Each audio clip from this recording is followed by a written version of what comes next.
Hello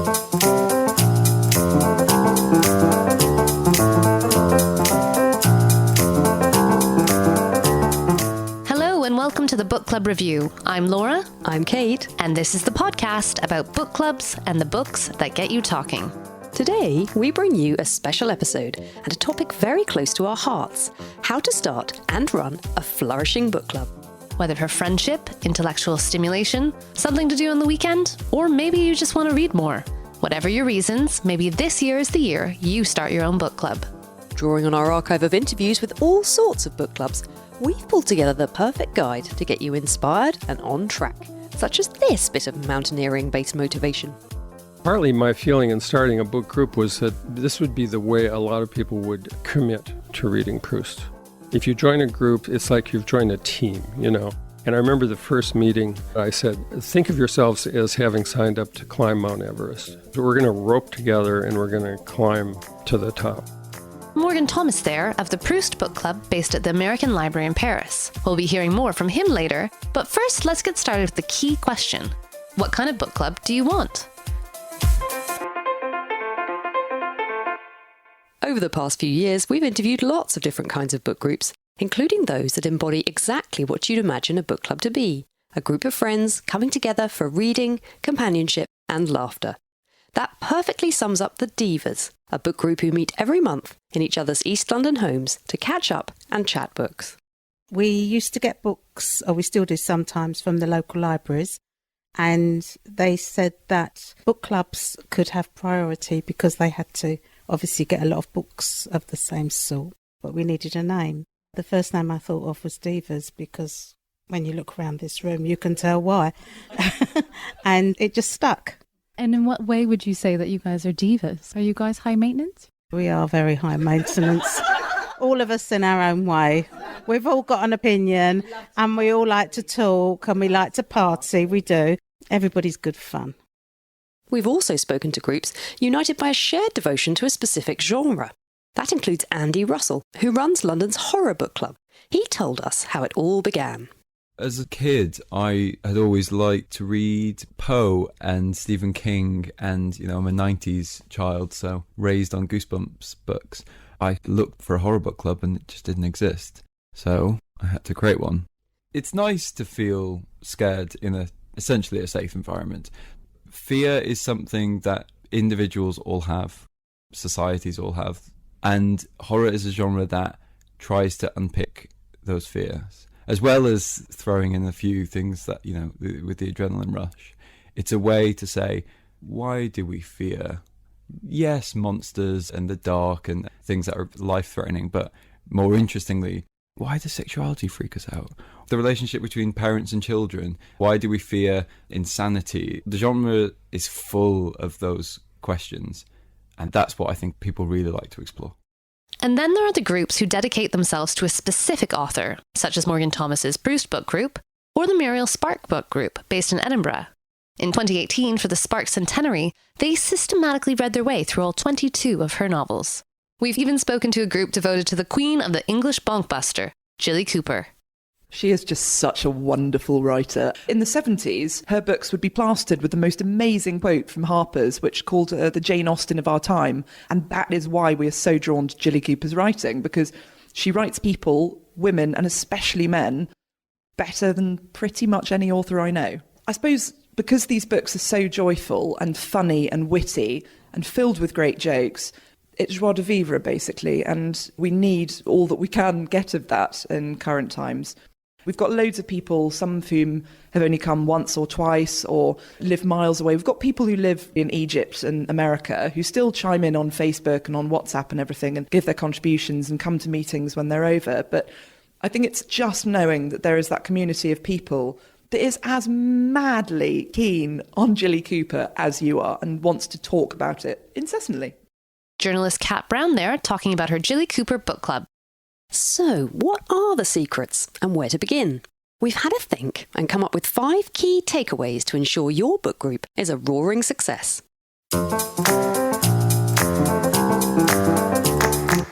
First things first, how to get started. It can be pretty simple. Reach out to your friends, tell them you're starting a book group, and ask if they'd like to come along. Or expand your reach by inviting friends of friends, and then ask them to bring another person who no one knows. But I would say, if you are going to invite your friends, just make sure they are readers. It sounds pretty basic, but actually the first book group I ever started here in London failed to take off simply because the people I invited didn't really like books all that much. Maybe you're not friends with any avid readers, but don't despair. They're out there. You just need to do a bit more work to track them down. We recommend putting up signs at your local library, in the post office, or your local bookshop, advertising for new members. That's what journalist Sue Nelson did when she first moved to a small village in Hertfordshire and didn't know anyone. I just put up a few notices on the parish council boards around the village, sort of outside. I put one in the library, basically just saying, would anybody like to join a book club? Because I tried, but we'd moved from North London, so didn't really know anybody. And when I kept asking, do you have a book club? Oh, is it open to everyone? I just got, no, it's just the 4 of us, or it's just the 6 of us, and it's very much a friends group, which is why I then went out of my way to make it as open as possible for everyone. Sue found some members for her group, and they are still going strong today, over 13 years later, usually reading and discussing not 1 but 2 books a month. If you live in a city, meetup.com is a website designed for helping people get together. It's proved a useful tool for many of the book groups we've interviewed, and it has its own dedicated book groups category if you're hunting for one to join. And you know, if the conventional discussion of one specific book each time doesn't appeal, there are wider variations on the book club theme. Yes, indeed, like blogger Simon Thomas's Book of the Year Club, which is made up of a network of avid readers and book bloggers, each choosing and reading a book, any book, from a fixed year. We thought this was a great way to discover forgotten classics and to get a sense of what people are reading in, say, 1915, 1944, and so on. Lots of us who do book vlogs are also in real-life book clubs, but there is something nice about taking that solitary activity of reading and writing about it and finding ways to do something collaborative. And so I thought, what would happen if we all read books from the same year? And we started with 1924, mostly because I love the 1920s. And I think, if in doubt, choose the 1920s is my answer to more or less everything except dentistry. Simon's book group is also a good example of a community of readers who have connected online. So if you're struggling to build your group, maybe you live in the middle of nowhere, don't forget about the possibilities of a virtual book group. There are plenty of good tools out there to help you, from Facebook and Instagram to Goodreads.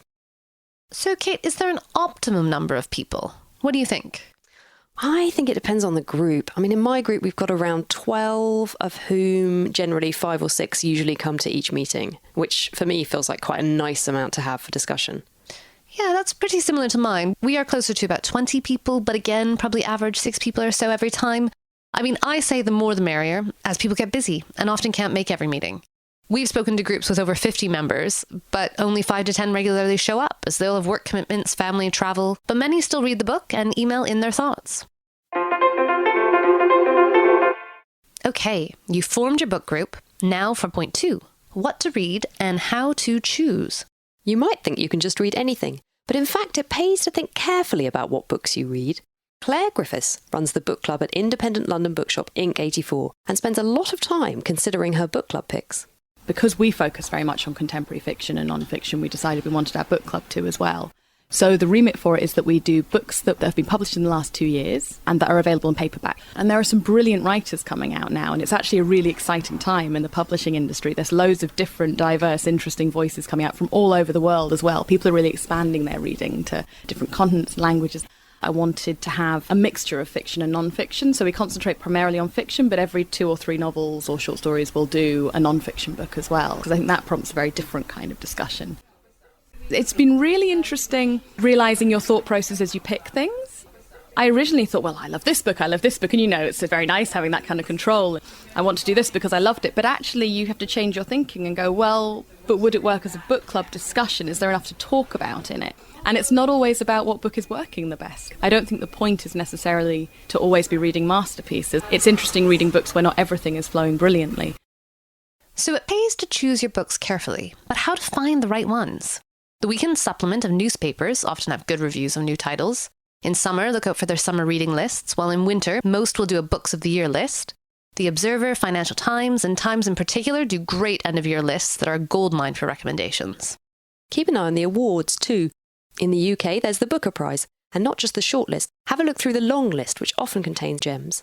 The Booker International Prize for books in translation, the Women's Prize, the Wainwright Prize for nature writing, the Costa Book Awards, the Goldsmiths Prize for Fiction, that opens up new possibilities for the novel form, always some interesting entries, the Baillie Gifford for non-fiction, the Walter Scott Prize for historical fiction.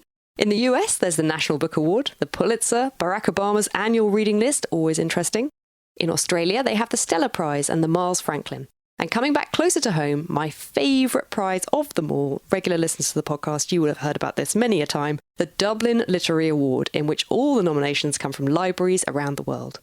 Check out our show notes for a list of all these prizes, plus any others that come to us. You might think you'll just be reading fiction, but don't discount non-fiction, poetry, graphic novels, history, plays. All of these genres can make for excellent debate and will expand your reading horizons. For journalist Phil Chaffee, book club pushes him to read things that can lead to whole new ways of thinking. Initially, actually, I think we started just thinking it was going to be more essays, but we very quickly then moved on to books. A lot of book clubs, like the book is a swimming pool, and you dive into the swimming pool and you sort of explore the whole thing. Whereas for us, the way I view it, the book is sort of just the diving boards. You're going off and free associating and going crazy, which works for a lot of the nonfiction stuff because you're not necessarily critiquing it like you would a novel. And do you view book club as kind of an opportunity to challenge yourself with your reading? What has most impacted me is just these conversations. Because when you choose such meaty topics, you get these conversations that really, they do stretch you. And I think that is what has changed me. It's much more the club than the books. Whether you're seeking intellectual challenges or just great page turners, we've put together a top 10 of fail-safe book club picks to get you started. Keep listening. Those are coming at the end of the show. So you've got all these great book options, but how do you decide what your book club actually chooses to read? We've talked to a few book clubs where it's the organizer's choice. A benign dictatorship, as Andy of the Horror Book Group put it. That actually ended up being the preference of Jim West's Paperbacks Book Club, an all-male group that evolved from an ice hockey team. As Jim explained to us, he started out taking the more democratic route, but found his members preferred him to curate their reading list. We used to vote on books. I'd write a synopsis on a bunch of books, and we'd vote, and the people at the meeting would vote, and then they'd vote through the internet as well and all that, and they finally just said, forget it, just pick the books. So I picked the books. So that's it. They just wanted it easy. Other book clubs do opt for the more democratic route. I know my mum's long-running book club plan ahead and set aside one meeting every year where each member picks one book for the year ahead. At one of my book clubs, I'm in 2, we have a nominated person who comes with 3 suggestions for us to choose from. And that way everyone gets a turn at nominating the book. At my mother-in-law's book club, they have a democratic system in that they vote on the options. How does yours choose, Laura? Kind of through consensus. People propose ideas, sometimes off the cuff, sometimes they've thought ahead. And I nudge our decision in the right direction, just with an eye on variety. One thing's for sure. If you want to have great discussions, hot debates, and books that will change you, then it's worth thinking carefully about your choices because that's what's going to electrify your book group.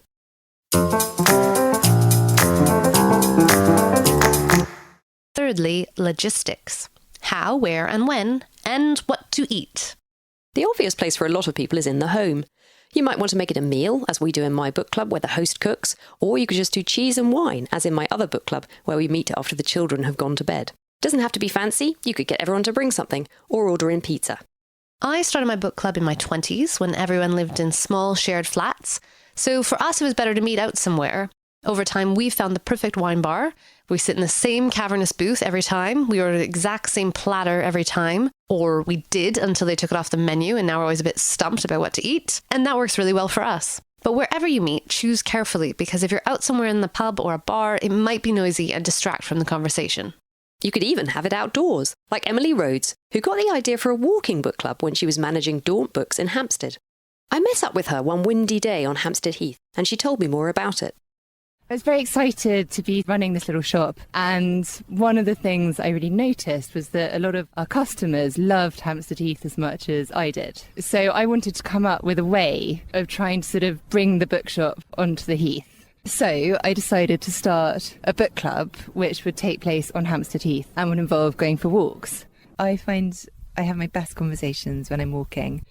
I don't know if it's because you're moving and so everything's sort of flowing around your body, or it's the fact that you're looking ahead of you rather than face to face with someone and you're both looking at the same thing. And there's all the air and, you know, if there is a pause in the conversation, which of course there is, it's not awkward and uncomfortable like it is if you're in a cafe and, you know, It's this sort of pregnant pause. When you're out, you can just look at the trees or a dog running past, and it just works. It works really, really well. And I think people love that walking element. Closely linked with where to meet is what time to meet, which is up to you. Dinner, evening drinks, Sunday brunch, really any time works.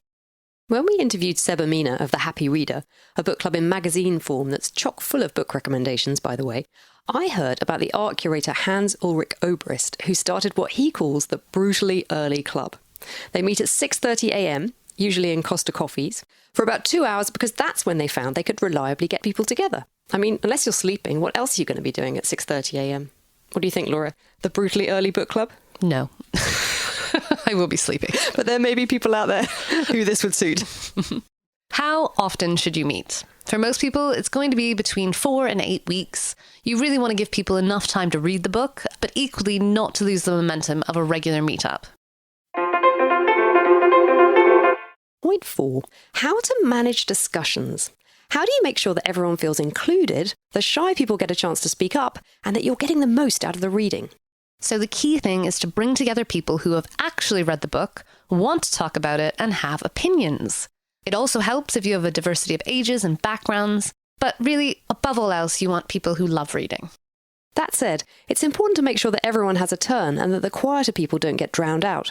In one of my book clubs, we have a rule that everyone gets to speak about the book in turn before the discussion is opened up. So orderly. It's nice because it just makes sure that everyone has a chance to lay down some initial thoughts before the general Very melee. civilized. Another way to engage people is to have a rating system and to go around the circle giving everyone the chance to say what they think at the end. It can be a nice way for allowing people to sum up their thoughts. That's how the book club that I run works, and it's been really good also to keep a record of all the books that we've read. The rating system is a very good shorthand for whether a book was a hit or a miss. Toby Brothers, who runs the London Literary Salon, which brings people together to discuss more challenging reads like Thomas Mann's Magic Mountain or James Joyce's Ulysses, well, she gets members to read passages of the book aloud and finds that this simple act helps to bring quieter individuals out of their shell.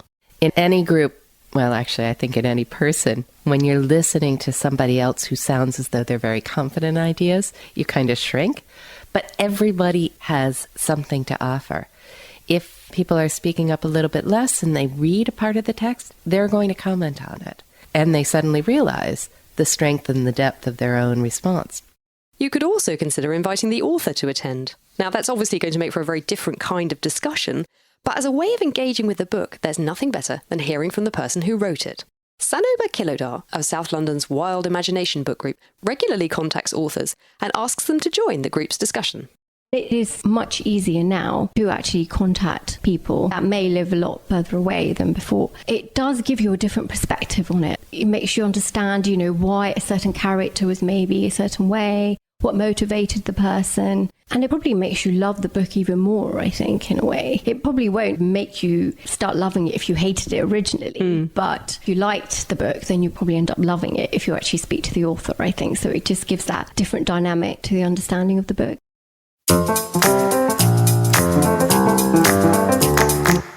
Which brings us to point 5, the pitfalls, what not to do. Go on then, what's the top pitfall, do you think? People who don't read the book. Book groups shouldn't just be an excuse to socialise. If you want to drink loads of wine, start a wine club. What about people who start but don't finish? I mean, I don't always finish the book, but I do always want to come along and hear the discussion and find out what the others thought of it. And in my book club, which I'm in charge of, no one minds if people haven't managed to read it. Or so you think. But I have heard tell of book groups where if you haven't finished the book, you're not allowed to go. I'm not so keen on hard and fast rules myself. Much better, I think, to take the more relaxed approach of Jim West from Vancouver's Paperbacks Book Club. You may have, in the early years especially, 1 or 2 people that hadn't read the book or had kind of read the book. When you started to question them on them, you would realize that, no, they had not, in fact, read the book. You know what? I let kind of the culture of the street take care of guys like that. Because, I didn't make a big deal about it, but the embarrassment was usually enough. They're all fairly driven type A type people, that kind of thing. So there's a competitive edge. Again, that comes from hockey, too. It would be embarrassing to show up and have absolutely nothing to say about some monumental text. But what do you do if no one's finished the book? What's the lesson there? Well, I think if people regularly aren't finishing, then you need to be realistic about the length of books you're choosing. If your group has a lot of time on their hands, then by all means go for the hefty tomes. But if you've got a group of busy professionals or people with young families, then you might want to go for shorter reads. Shorter definitely doesn't have to mean less challenging. Right, you could do essays or short stories, or tackle things in bite-sized chunks. Morgan Thomas and his group got through all 7 volumes of Proust, reading 150 pages at a time. And Kate, your book group, did recently manage to do War and Peace. We did. Quite a few of us had never read it, so people were up for the challenge. And what we did was we spread it over a few meetings where we read other shorter books to discuss. And then we'd have a little bit of War and Peace conversation to see how people were getting along. And then we had a meetup dedicated to discussing War and Peace with a Russian feast to munch on while we did it. It was great. Our next pitfall then, lackluster debate. What do you do, Laura, if you feel the discussion is going a bit flat or people haven't got enough to say? Do you have a strategy? It's a good point. I don't have any obvious strategies myself, other than, I suppose, a bit of wine to get people more relaxed and forthright in their views. Though, to be honest, people don't really need encouragement on that front. But I know other book clubs that do take a more structured approach to their meetings. For example, the lesbian book group we interviewed told us about how they use pre-prepared questions to get people talking. Usually the person who put forward that idea leads the session. And basically it means having some ideas of what to discuss, key themes, key moments in the book, characters. Yeah, just having questions ready in advance. Then sharing out those questions and just letting the discussion naturally evolve. And Emily of Hampstead Heath's Walking Book Club also structures her sessions around different questions for people to discuss. So the idea is you've read the book first and we walk along and I give the group ideas or themes or questions to spark conversations. So we'll have maybe 30, 40 people coming along, and instead of all sitting in a circle and one person holding forth and everyone taking it in turns, everyone just talks at once. So you instantly split into 2s, 3s, 4s and forge on ahead. And after about 10 minutes or so, we get to the ponds that we just walked past and I sort of stop, everyone catches up.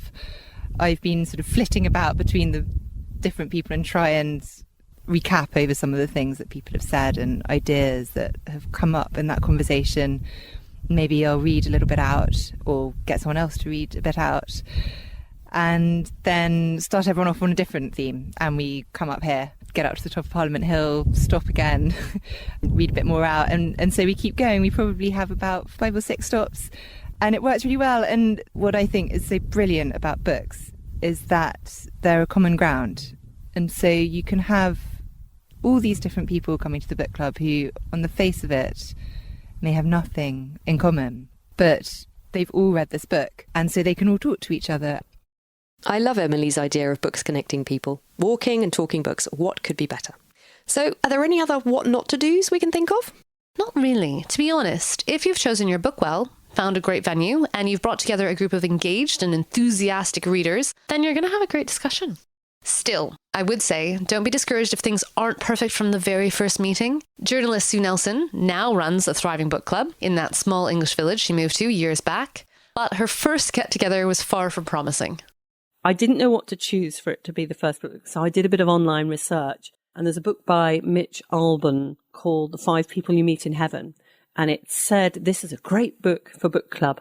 So I thought, okay. And that was what I'd put up on the notice that I'd put round saying, this is what we'll do as the first book. So a short book, I thought, perfect if you're starting one up.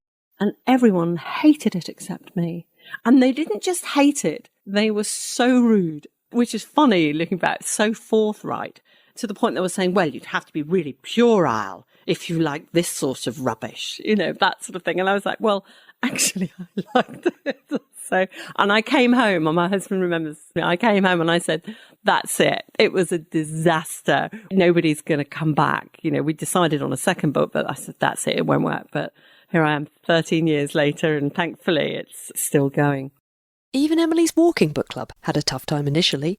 When it started, we didn't get so many people. The first year was quite hit and miss. Once there was only one person and she'd never come before, and we had this very intense walk together. I do remember the book. It was by Tove Jansson, this amazing Scandinavian writer who wrote The Moomins. She wrote this book called The True Deceiver, and it was about this very intense power struggle between these two women. And we walked across this freezing heath trying to talk about this book. It was, she didn't come back. unfortunately. So there were some low points in the early days, but most of the people who came were very keen on it, and their enthusiasm kind of kept me going. And then it just gathered momentum. So you see, it can take a while to establish a great book club. They tend to grow and change organically. There will be highs and lows. The crucial thing is to stick with it and keep going. Your group will evolve if you give it time. And pretty soon, you'll have people begging to join and be enjoying all the rewards that a great book club can offer. Here's Kat Brown again on what the Jilly Cooper Book Club has meant to her. What this book club has become is a huge support network for us all. We're quite open about talking about all sorts of things. Even people who joined relatively recently, I now consider to be among some of my dearest friends. And that sounds so odd, but I think it's like developing these huge, thumping great crushes on people and creating these new, wonderful relationships with women. It can be quite difficult to make new friendships when you're in your 30s or 40s because, you know, your groups are all quite set. And yet here we are with this whole new bunch of completely mad, wonderful, glorious friends. Feeling inspired, Kate? I am. I'm thinking about starting a new book club this year devoted to parenting books. I feel I would be much better at the whole process of raising my children if I just put a little bit more effort in and read some books on the subject. But let's be honest, I am never going to do that left to my own devices. But I might if there were other people involved and we were getting together regularly with a glass of wine to hash these things out. So yeah, it's one of my projects for this year. I have to say, as a new mother, I will not be joining. Why not? This is the problem. Every parent I've talked to thinks that this is a really bad idea because there is this massive cultural taboo about telling people how to raise their children. I think it'd be good. I think we'd all learn something. I don't know. I think it would just make me anxious. Having read enough baby books to last a lifetime thus far, I've just decided to put them to one side and, you know, just focus on the task in hand. I know, but tiny new babies, no one knows anything about what's going on with them. Besides, you do not have time for another book club, Kate. I really don't. Okay, all right. It's time for that top 10 book club picks we promised you. But first, some final business. You can find all the interviews we featured today on our iTunes feed if you want to listen to them in full. Details are in the show notes. And if you're not already, do subscribe to us and keep listening to our show. We'll be bringing you more close-up interviews with book clubs and booksellers to keep you inspired. And of course, our regular book club shows where we discuss the books read most recently by one of our book clubs and whether it made for a great book club read. On our next episode, we'll be discussing Fleischmann is in Trouble by Taffy Brodesser-Ackner, the Trojan horse of a novel that explores marriage, divorce, and the double standards that continue to hold women back. Can't wait for that? Check out our backlist of episodes to help find your next book club book. We've discussed everything from Ursula Le Guin's sci-fi classic, The Left Hand of Darkness, and cult classic, Two Serious Ladies by Jane Bowles, to more contemporary bestsellers like My Sister the Serial Killer by Oyinkan Braithwaite and Lullaby by Lila Slimani. Last but not least, no one can read book club books all the time, so don't miss out on our bookshelf episodes, which we dedicate to the books we're each reading outside of book club, the ones that we get to pick and choose. Now it's time for our top 10 unmissable book club books for great discussion.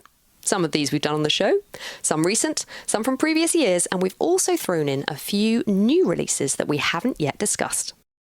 So here goes. Number 1, Educated by Tara Westover.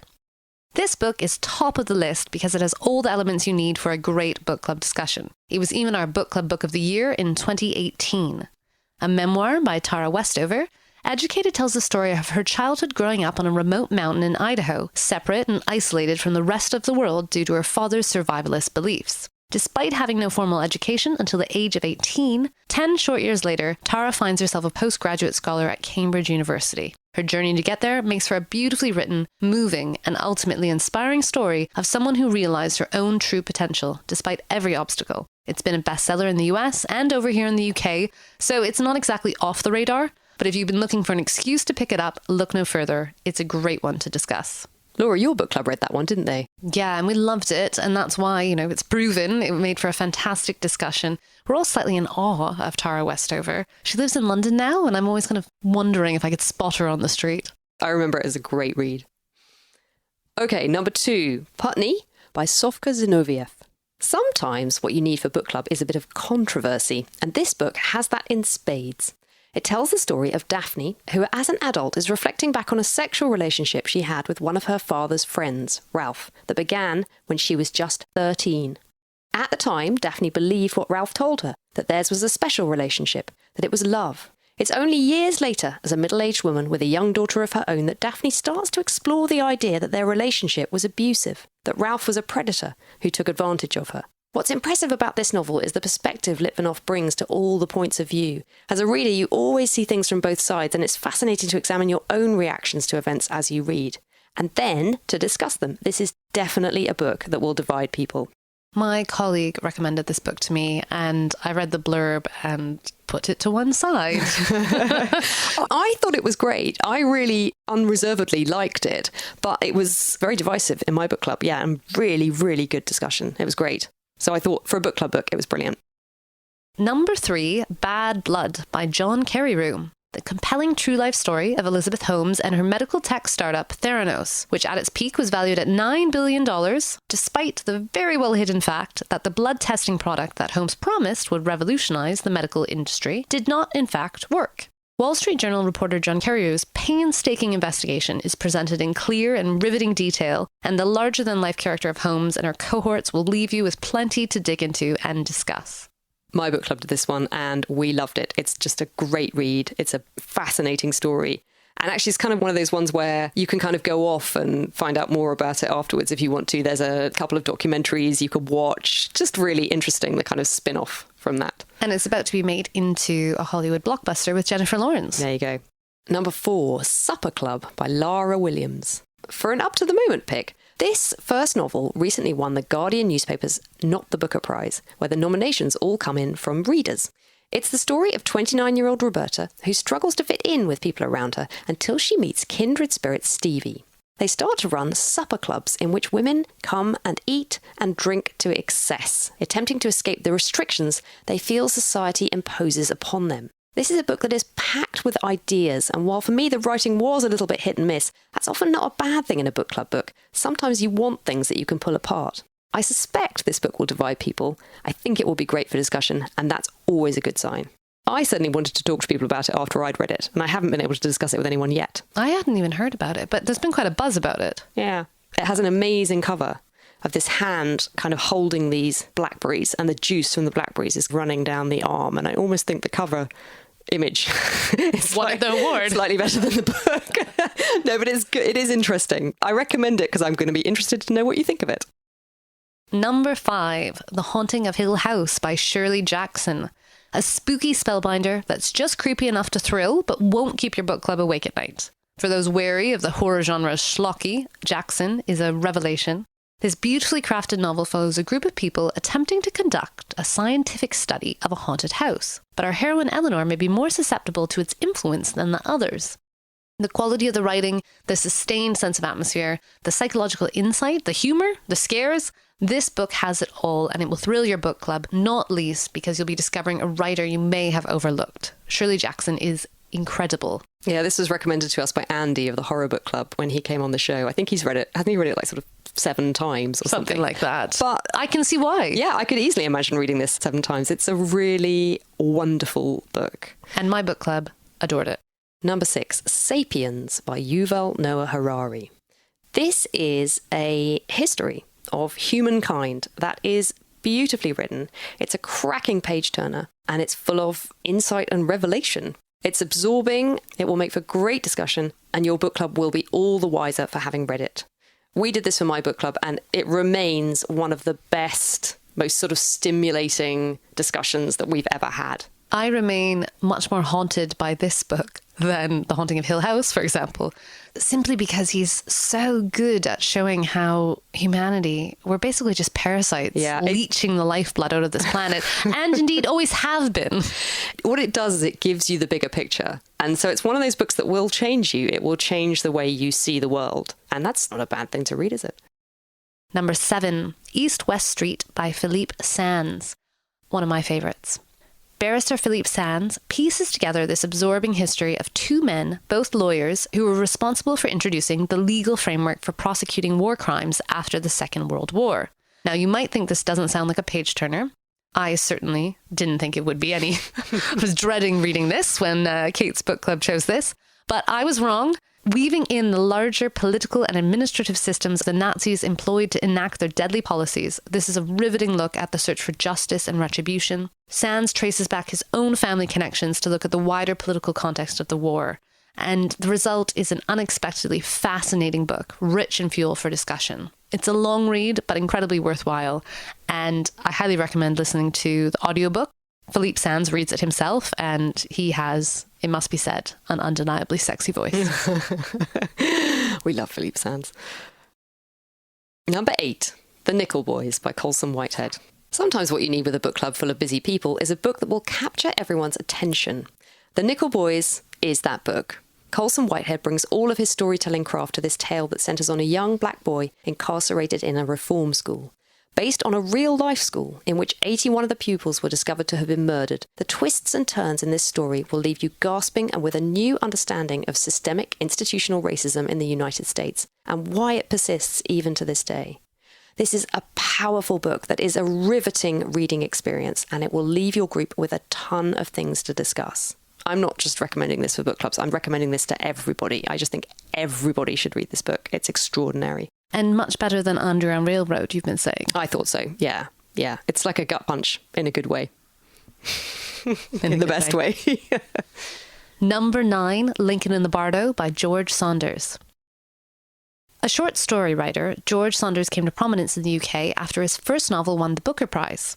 It's the story of Abraham Lincoln, who is mourning his young son Willie, who died of typhoid aged only 11. Narrated by what you come to realise are the spirits that haunt the cemetery where Willie is entombed, this is a book where the devastating subject matter is offset by the love and humour with which Saunders infuses the story. It's formally really interesting and original, and it's likely to be unlike anything your book club has ever read before. I also listened to this on audiobook and can highly recommend it. Yeah, the audio would be really good for this, I think, because it's almost slightly more like a play than a novel, the way it's done. And with the audio, you get different actors reading the different roles. I'd love to listen to it on audio, actually. I haven't had that experience, but I would very happily do that. And number 10, This is London by Ben Judah. Journalist Ben Judah set out to investigate the reality of life in a city where more than 40% of the inhabitants were born abroad. He immerses himself in the hidden world of the city's immigrants, from the richest to the poorest. He has dinner with oligarchs and meetings with foreign royalty, but also spends nights street walking and sleeping rough. His interviews build up a fascinating and unexpected view of a city most of us think we know. A revelatory read, then, but also a challenging and confronting one that certainly generated some good debate between Laura and me, and is sure to do the same for your book club. Yes, this remains one of my least favourite books we've read on the podcast, and my book club was very critical of it. But for whatever reason, it is our most downloaded episode ever, listeners. So there must be something to it. And so it makes the list. He's doing a follow-up, I believe, called This is Paris. About which he probably knows nothing. And is just going to parachute into another city and make huge, sweeping statements about what it is like. No spoilers there, folks. So there you have it. Everything you need to know to start a brilliant book club this year, and some tried and tested books to get the discussion going. We would love to hear how you get on, so do drop us a note on Instagram or Facebook at Book Club Review Podcast, on Twitter at Book Club RVW Pod, or email us at thebookclubreview@gmail.com. And if you like what we do, please do take a moment to rate, review, and subscribe to us on iTunes or wherever you get your podcasts. It helps other listeners find us and means you'll never miss an episode. But for now, thanks for listening and happy reading.